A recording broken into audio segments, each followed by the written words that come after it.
Well, looks like the weather is taking a turn for the worse. It's back to fall-like temperatures here. Yesterday we were almost 80 degrees. Today we're lucky if we're going to hit 50. It's a lot cooler, a lot damper, but we're still pretty close to haying season. As you can see, just the grass out here where our New Holland 1432 Discbine is sitting.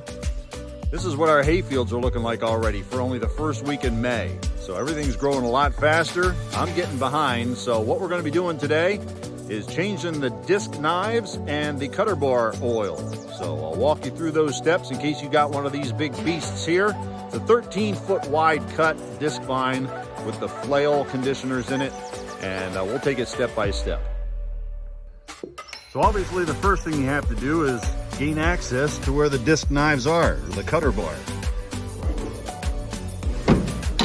There they are, very simple. Flip up the hood, and you've got pretty good access to them here. Obviously, it's easiest if you have the cutter bar raised and the whole machine raised up off the ground, because you are going to need to get underneath here to access the nuts and the bolts to replace these knives. So as with any type of farm equipment, you always want to take a close look at stuff, especially in the springtime. Even if you do service this stuff at the end of the season in the fall, inspect the cutter bar on any Discbine, whether it's a New Holland, could be a Krone, could be a Gale, John Deere, whatever it is. Make sure you check the cutter bar for leaks and other needed repairs whenever performing service work on the bar. If you find a leak, make sure you repair it immediately, because if this cutter bar fails, or any cutter bar on a Discbine when you're out there knocking down hay, it could be catastrophic for the machine. Now these individual ones here are pretty nice, because if something goes wrong inside, this turtle, as they call it here, will pop up, protecting the rest of the gears that drive all these other turtles and discs through here. Now there are common cutter bars in older machines where if one thing goes wrong, it just blows the parts through everything and you need to rebuild the whole cutter bar. So the first thing you need to do is to clean out right around here. This is the nut that you're going to have to be loosening. Position the turtles where you can access underneath here. So you can see this space. So you're going to be able to change every other one with the way that they're currently positioned. But before you start doing anything, before you start wrenching on it, it'd be handy to have one of these hooked up to one of those. Just a little pancake compressor. It's all cleaned out.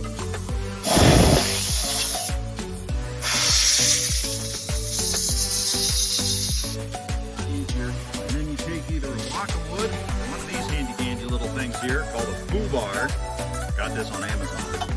And you're going to want to wedge it up underneath so that these don't move. You don't want these moving when you start wrenching on here.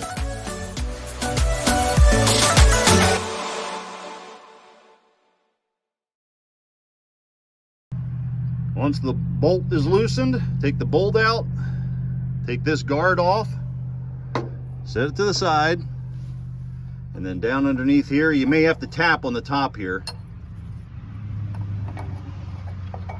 to get that out. But once you get that bottom part out, do not use these two pieces again, the nut and the bolt. You're not going to be using these blades again, so why would you want to use new blades with new parts?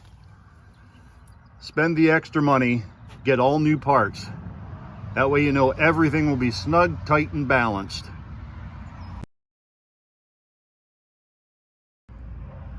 You can install and get new bolt guards if you really need them, but that would be really the only thing that I would say you could possibly skimp on, if you will, and use the old ones.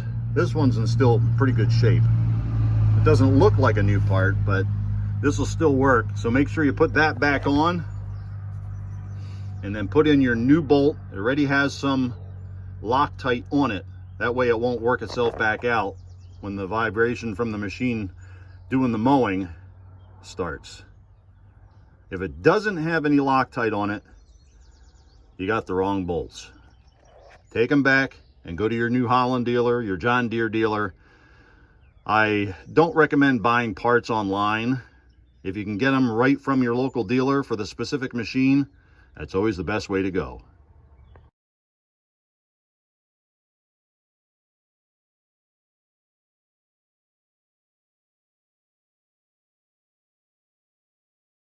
As always, thank you very much for taking the time to watch this tutorial. This one for our New Holland 1432 Discbine, how to change the knives, nuts, and bolts in the crop guards.